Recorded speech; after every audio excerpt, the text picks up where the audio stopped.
Hi everyone. I think all of you very good. Today I'm going to show you guys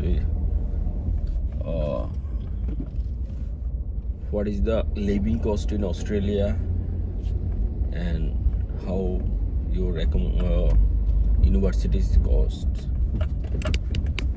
অনেকে আমাকে বলেন আপনারা যে ভাইয়া ভার্সিটির খরচ কেমন হবে এখানে আর টোটাল খরচ কত পড়তে পারে অস্ট্রেলিয়া আসার জন্য আমি যদি এখন ডিসিশন নেই। তো আপনাদেরকে আমি ওভারঅল একটা আইডিয়া শেয়ার করব আজকে। সেটা হচ্ছে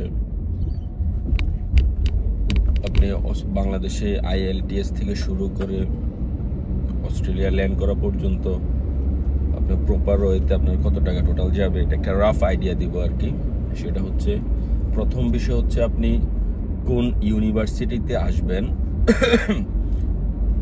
ওই ইউনিভার্সিটির উপর ডিপেন্ড করবে আপনার টিউশন ফিস। মেইন কস্ট হচ্ছে এখানে টিউশন ফিস, এছাড়া আদার্স কোনো কস্ট তেমন নাই। আমি যখন আসছি অস্ট্রেলিয়া UTS-এ তখন আমার পার সেমিস্টার ছিল $19,250। কারণ আমি ওই সময় ওইটা ইউনিভার্সিটি চুজ করার রিজন হচ্ছে আমার 10 বছরের স্টাডি গ্যাপ ছিল। এই কারণে আমি রিস্ক নিতে চাই না যে আমার ভিসা হবে বা হবে না। এই কারণে আমি টপ ক্লাস ইউনিভার্সিটিতে আসছি। আমি নর্মাল ইউনিভার্সিটি থেকেও আপনার অফার লেটার পাইছি, কিন্তু ওইগুলোতে আসি নাই কারণ ওইগুলোতে ভিসা রিজেক্ট হওয়ার চান্সেস অনেক বেশি ছিল। আমি ইউটিএসে আসছি এই কারণে যেখানে ভিসা রিজেক্টের চান্স অনেক কম। ইউটিএসের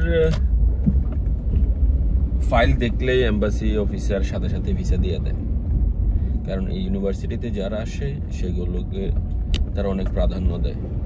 তো আপনারা ওইটাও ট্রাই করবেন যাতে টপ 1 to 5 লেভেলের ইউনিভার্সিটিতে আসার জন্য, তাহলে ভিসা রিজেক্ট হবে না। তো আমাদের মূল উদ্দেশ্যই থাকবে যেহেতু যাতে ভিসা রিজেক্ট না হয়, তাইলে আর কোনো প্রবলেম হবে না। এখন আপনি কম প্রাইসের একটা ইউনিভার্সিটিতে আসলেন, ওখানে আপনার ভিসা রিজেকশনের চান্সেস থাকে, তাহলে তো ওটাতে আসা কোনো লাভ নেই।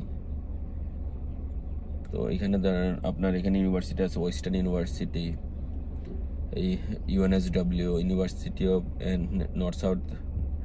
New South Wales University, Macquarie, Western Sydney, এগুলোতে আপনার ভিসা রিজেকশন একেবারেই কম, 0 বললেই চলে।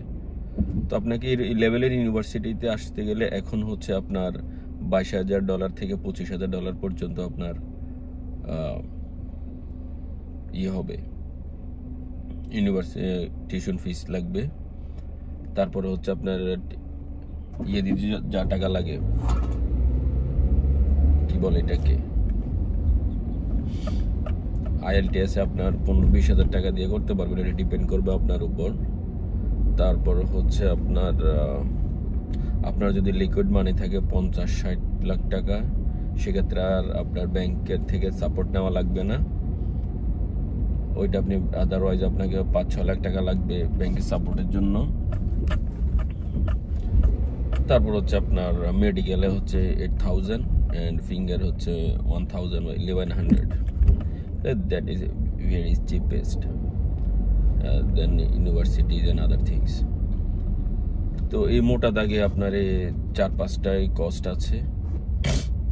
তারপর হচ্ছে ভিসা পাওয়ার পরে আপনার খরচ হচ্ছে আপনার শপিং করা। আমি যেমন 30,000 বা 40,000 টাকা শপিং করছিলাম। তারপরে হচ্ছে আপনার এটা আপনার ডিপেন্ড করবে আপনার উপর, আপনি কেমন টাকার শপিং করবেন। তারপর হচ্ছে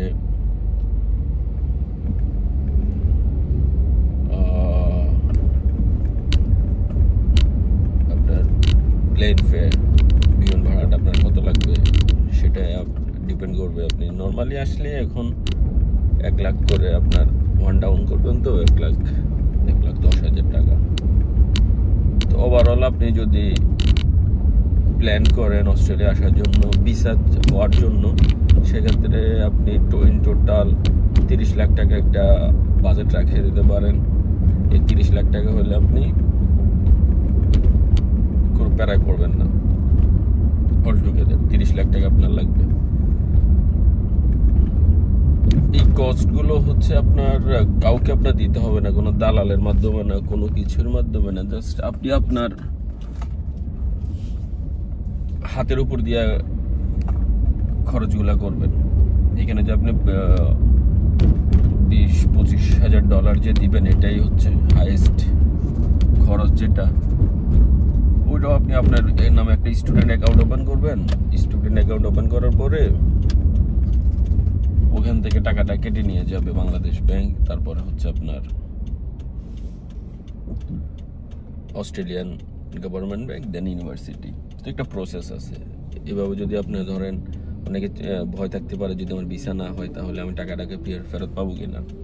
যে আপনার টাকাটা আপনি ফেরত পাবেন, যে ওয়েতে আপনার টাকাটা অস্ট্রেলিয়া আসছে ঠিক ওই ওয়েতে ব্যাংকের মাধ্যমে আপনার স্টুডেন্ট অ্যাকাউন্টে টাকাটা পৌঁছে যাবে। এখানে একটা সময় লাগবে আর একটা পার্সেন্টেজ ওনারা সার্ভিস চার্জ কেটে রেখে দেবে। এটা জাস্ট 50,000 বা 70,000 টাকার মতো। এরপর হচ্ছে এখানের খরচ যেটা অস্ট্রেলিয়ান অ্যাকোমোডেশন কস্ট। এখানে হচ্ছে আপনি বাংলাদেশে থাকা অবস্থায় যদি এখানে পরিচিত কেউ না থাকে, সেক্ষেত্রে আপনাকে অ্যাডভান্স দিয়ে আপনার বাসা নিতে হবে রেন্টে। সেক্ষেত্রে আপনার টাকা পড়তে পারে 2,000-3,000 মতো পড়তে পারে ডলার। আর যদি এখানে কেউ থাকে ফ্রেন্ড সার্কেল, তাহলে আপনি একাই আসেন, তাহলে আপনি একটা রুম শেয়ার করতে পারেন।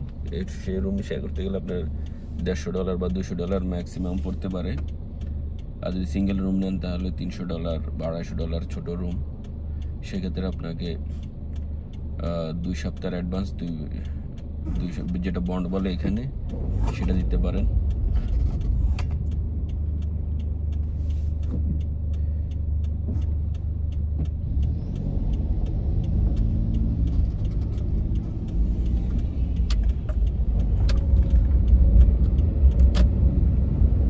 ওইটা বাংলাদেশ এখানে কেউ থাকলে এটা এখান থেকে দিয়ে দিবে, পরে আপনি আসার পর ওনাকে দিয়ে দিতে পারেন।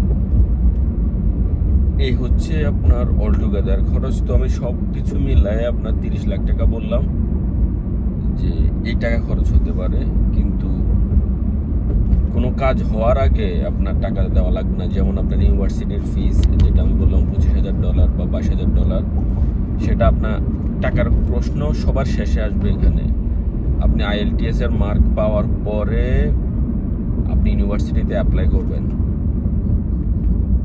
ইউনিভার্সিটিতে আবেদন করবেন এবং অফার দেওয়ার জন্য। তখন তারা আপনাকে অফার করবে যে এই সাবজেক্ট আছে, আপনি এই ইনটেকে করতে পারবেন, এই সেশনে করতে পারবেন,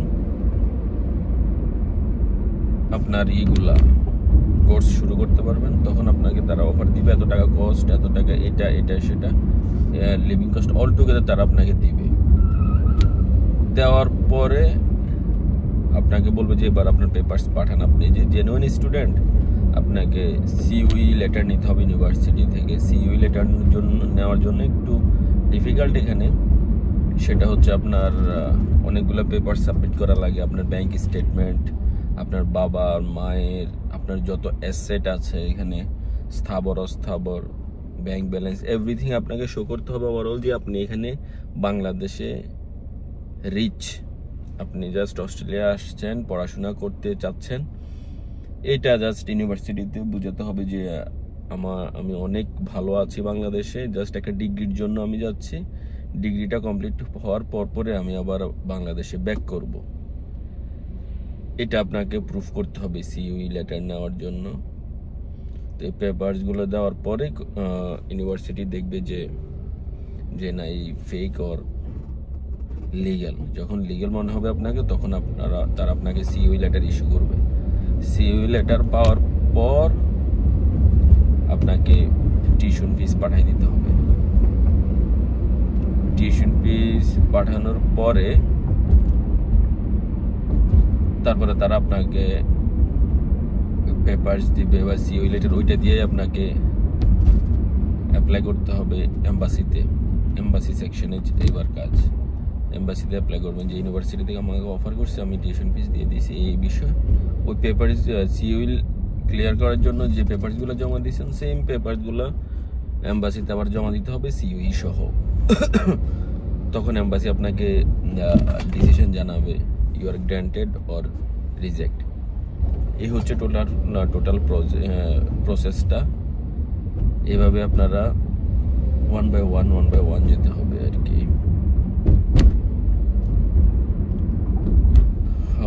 আর আপনাদের জানার কিছু থাকলে আপনারা যোগাযোগ করতে পারেন, কমেন্ট করতে পারেন, অথবা আমাকে ইমেল করতে পারেন আমার ইমেল অ্যাড্রেসে। ধন্যবাদ সবাইকে, ভালো থাকবেন।